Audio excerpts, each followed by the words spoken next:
So here is the 4.8 LS based engine that I got for 150 bucks. Over the weekend, I completely power washed the entire thing. I honed it, so the cylinders are all good now.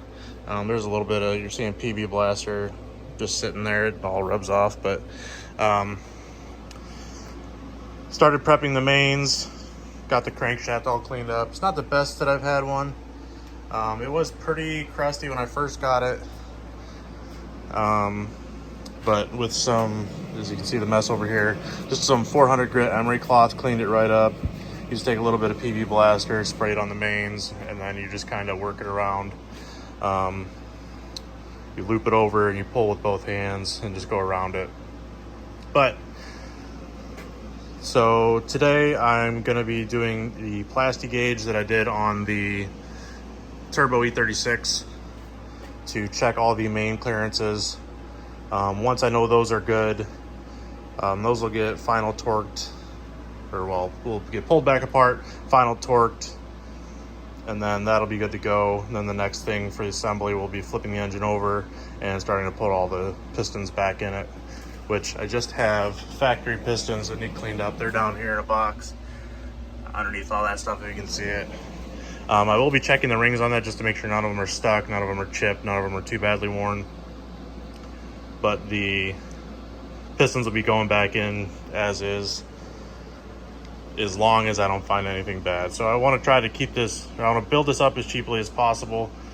And part of that is trying not to replace a bunch of components that I don't necessarily need, but at the same time, putting money into the things that I do absolutely need. So this engine will just be a basic build up, basically stock bottom end 4.8 liter, and hopefully boosted right off the bat. So the other thing, this is the 4L80 I've had sitting around for a little while.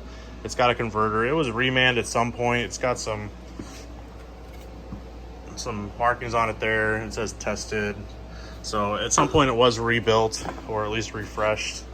So that should be all right. It's missing the top bolt there. It got broken off from a previous owner, but shouldn't be a problem. A lot of the 4L80s didn't even have that hole.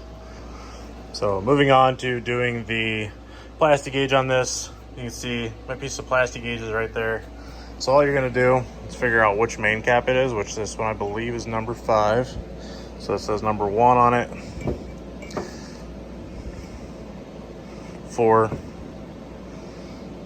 There's 5 right there. So when you're sticking it in here,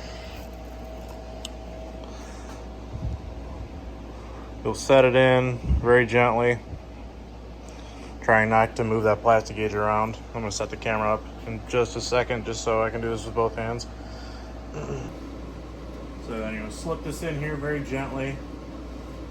You want to make sure that you're not going to hit anything as it goes in. Should go all the way down there. May have to tap that in.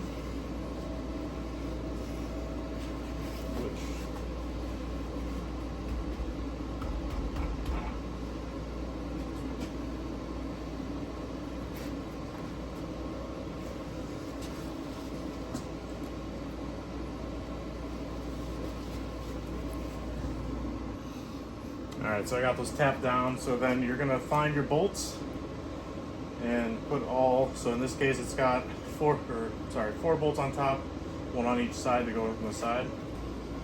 All right, and I'm gonna just go ahead and do all of them all at once, just so I do the normal torque sequence, and then I'll come back once I have them all torqued, everything's squished right, and then removed, so I can show you actually how good this engine might be.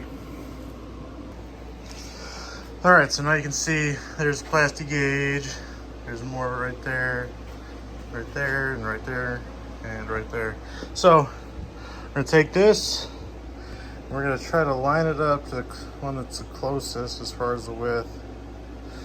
So GM, here, hold on. So we're looking at maybe a little tighter than 2/1000 on that one. See, this one I can't really get to, but it's a little bit thicker than that one. Say this one again.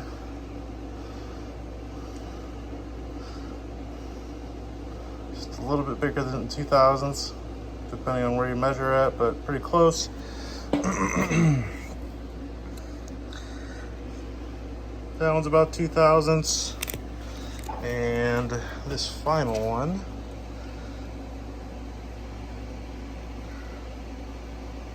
is probably about 15 thousandths there. Sorry, 1.5 thousandths. So, GM spec, according to this book right here, is, let me see if I can find it. I believe it's back this way.